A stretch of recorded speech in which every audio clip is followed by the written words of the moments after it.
before that everything you knew was a lie. Now you get to face the truth. Whatever you want me. Fine.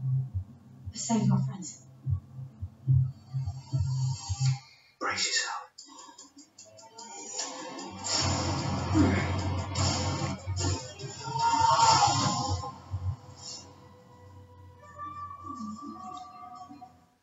Don't forget to click below to subscribe to the official Doctor Who YouTube channel. Is this thing on? Welcome back to Big Mouth, and fancy seeing you here in June. A very welcome, my friends, and especially my enemies. Come in, sit down, no touching. I don't do the touching. Welcome back to Big Mouth, and you can keep this or any other conversation I ignite going over on my Twitter at Movies TV Mad. Did you just see what I saw? The brand new, awesome, epic trailer of Doctor Who, The Timeless Children, when Jodie pushes Sacha, when the Doctor pushes the Master. Wow, that's probably the most compelling thing she's actually done since she's been the Doctor. But what about this? We've spoken about this before. He's doing the whole... He's the face of Doctor Who now. Ever since Sunday's episode finished, he's on the YouTube channel telling people to subscribe. That's normally what Jodie does, right? AKA the Doctor. He's everywhere doing interviews. All of a sudden, he's the face of Doctor Who. Something very iffy is going on here, and it's part of they're rebranding Doctor Who with Sacha front and centre. You know, if you're the lead of this show, if you're Jodie Whittaker, how would you feel with basically being taken off as the face of Doctor Who? Because, let's be clear here, she can't sell the brand. This is the reason the ratings are not as high as the BBC and the fans would like, because she can't sell the brand. Now, this isn't Jodie's fault, by the way. It's the way they directed her, it's the way they told her to act, not just in front of the camera, but publicly during season 11. You know, comments like, oh, when I was growing up, there was nothing on TV where I could see a woman be a hero. You know, I'm a feminist. Come on, lads, don't be scared. Us women are nothing to be scared of. The day she was announced as the Doctor. These are not ways you ingratiate yourself to a fandom that's predominantly male. Now, I know many, many women who love Doctor Who. Everyone should be able to love Doctor Who. That's great. And there is no issue for me that we had a female Doctor. But the way they wrote for her, the way Chris wrote for her last year, simply didn't work. Also, when you see her in the promotions with the companions, she blends in with them. She doesn't stand out. You put Sacha Dawan there, he stands out. And personally, if I felt there was a problem with the ratings and I was running this show and I felt my casting choice isn't working, the way I've told her to act as the Doctor's not working, how could I do a course correction in a very quick space of time? Well, it's easy. You can pretty much just say that Sacha Dawan isn't the Master, he's the Doctor, and maybe you can even say that actually all this time it's Jodie who's the Master, and you can contrive some reason for it being that way. And you can solve this problem, because why Sacha Dawan promoting Doctor Who this week? Let's just say he's the Master, and there's no secret twist that he's actually the Doctor. They're getting somebody else to market their show, and not the person, not the lead of the show. And if I'm Jodie Whittaker, and I'm back next year as the Doctor, I'm thinking, shit, man, they don't have no faith in me. But it's worse than that, because it was Chris Chibnall who wrote her the way he did. He wrote her in a very bland,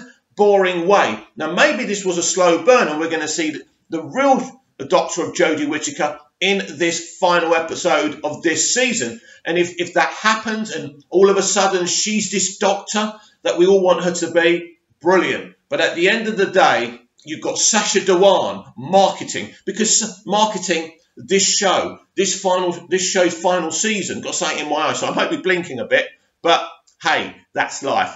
But so either they actually understand that what Chris has done with Jodie's Doctor doesn't work, and just think about it, right?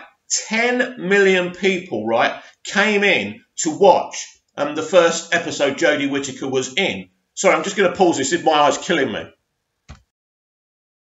Very unprofessional. Right, so the first episode Jodie was ever in had 10 million viewers. Most of those viewers have walked. Just under 4 million viewers overnight. Now, I know after catch-up, it's 5 million. It's still cool. But Piers Wenger, the controller of BBC, the former producer of Doctor Who with Stephen Moffat, yes, they had to get someone as prominent as Piers to try and shackle Moffat because he was becoming a problem. But that's another conversation for another time. Love Stephen Moffat, by the way, and I miss his Doctor Who.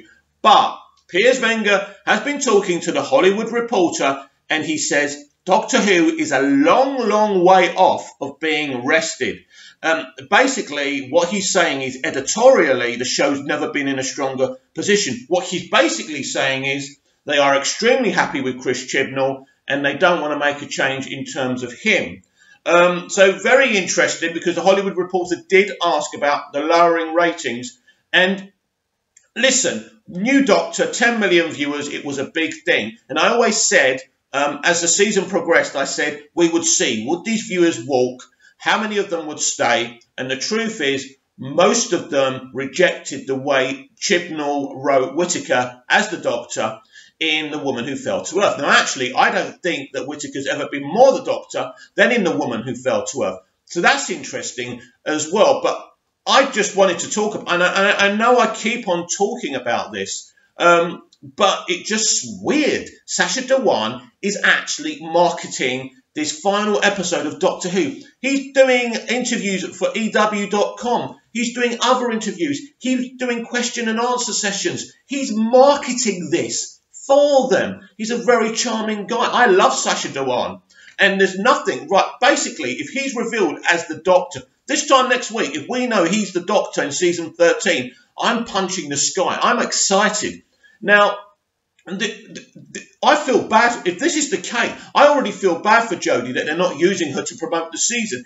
That says a lot, and that proves that they're not happy with the ratings, right? I feel bad for Jodie because it didn't have to be this way. As I say, there is no issue with casting a female Doctor, but you've got to do it. You've got to have the best person. You've got to have a lead that stands out. And maybe she could have been a lead that stood out if Chris Chibnall wrote her in a traditional Doctor fashion. But he didn't, because they used Jodie in season 11 to make a political statement, and it simply didn't work. They antagonised the diehards. The plan was, we don't care about the diehards. We can bring new fans in. There's this woman. Now, everyone's going to come in. There's this naivete, isn't there? All these girls are going to want to come and watch Doctor Who. No, they're not. That's not how life works. People are not just going to be interested in a show because all of a sudden it's got a female lead. Basically, to garner the mainstream industry, the mainstream viewership, and let's be honest, Russell T Davies had that mainstream viewership by its shed loads because he made a really good, entertaining show. And both of his leads as the Doctor dominated the screen when they were on it. And he gave them so much meat and drink, as he calls storytelling and acting, that it was just peeling those layers of those Doctors. And Jodie hasn't given us that, especially not in season 11. We've seen a little bit more of that in season 12, and she's become a little bit more interesting and become a little bit more of the Doctor for me, but it's simply not enough. And still, his standalone episodes can be very, very drab, and we've seen that. But it's not just the way he's written Jodie's Doctor. He's also written his companions in a very drab way. I love Mandip Gill. I thought she was brilliant in Hollyoaks, and he simply hasn't given her enough. He's made her too dull. She's a policewoman, right? There could have been so many amazing things he could have done with her to flesh out that character. You've got Graham, who's like Bradley's got bags of personality, hasn't done enough with him. And you've got Ryan. He's been on the subs bench this year, and everyone's saying it. Everyone's calling him Crawley, a plank of wood. It's not fair on the actors. It's not fair on the show, and it's not fair on the fans. The way it's been done is totally wrong, because Doctor Who has always had this life, and the Doctor's always had attitude, right from, and I dare call him the first Doctor because he's clearly not the first Doctor anymore, but William Hartnell. He had attitude, and Ian and Barbara were amazing. Ian is one of the most fabulous companions you'll ever see in Doctor Who. He's a timeless one. Ian could be in Doctor Who now and he would work. His questioning of the Doctor, the way they clashed all the time, it was brilliant. And we've had so many great companions and great Doctors. And it isn't about the colour of the person playing the Doctor. It's not about the gender. I don't care about that shit. I keep on telling people, stop politically weaponising your TV shows and your movies, right? Enjoy the content. But it's difficult because all the classic fans do hate the fact that it's a female lead. But some of the stuff they say, because she isn't acting like the Doctor, and there isn't that attitude, and there isn't. I mean, we've seen her snap at Ryan constantly, but even Hartnell and Capaldi, someone said, well, I actually said something. The way she acted over Graham and his cancer stuff, right, was something the Master would do. He goes, well, actually, Capaldi was quite snappy. I don't think Capaldi's Doctor, and I know I tried to compare it away and wash it away. I don't think Capaldi's Doctor is going to treat someone who has cancer fears like that. I don't think Stephen Moffat would have written him that way. So either Chris Chibnall has this great plan to reveal Sacha Dhawan as the Doctor and Jodie Whittaker as the Master, which I would love, and I think a lot of people would love, because I just don't see how Jodie Whittaker as the lead sells this format, and ratings will continue to fall. And they're not a commercial channel, but there's only so much they can take. All I can think is they make a lot of money in other ways of selling the show, and that's why it's going on. But Piers Wenger is very adamant that Doctor Who is going nowhere. So what do you think? And looking back, really, at Ascension of the Daleks, I still think it was a great episode. A lot of people say, well, it was okay, or you have to see part 2 to appreciate part 1. I understand that frame of thought, but I still think on its own it was a very unique, intriguing episode. The Brendan stuff, what's going on there? I like it. Something's happening here. He is going to do something very captivating next week. He is going to... You see, when most showrunners say, I'm going to change everything, right? Everything changes forever. It's BS. But I think when one thing about Chibnall, whether you like him or you don't like him, he's crazy enough to change Doctor Who forever. So I'm just really excited for this finale, and I really enjoyed Ascension of the Cybermen, and I'm surprised people are not more excited for it. I just think the reason that the reactions to Doctor Who since Chibnall took over is so kind of, oh, it was okay, is because people have kind of turned against Chris Chibnall, because what he's doing is very different. And in truth, nobody asked Chris Chibnall to make Doctor Who different. That is true. But we're going to get it. We're going to get that this Sunday, and I just can't wait to see what's going to happen. Comment down below, like, share and subscribe, share the channel, share the video, and I'll be back tomorrow with more Doctor Who Daily. See you then.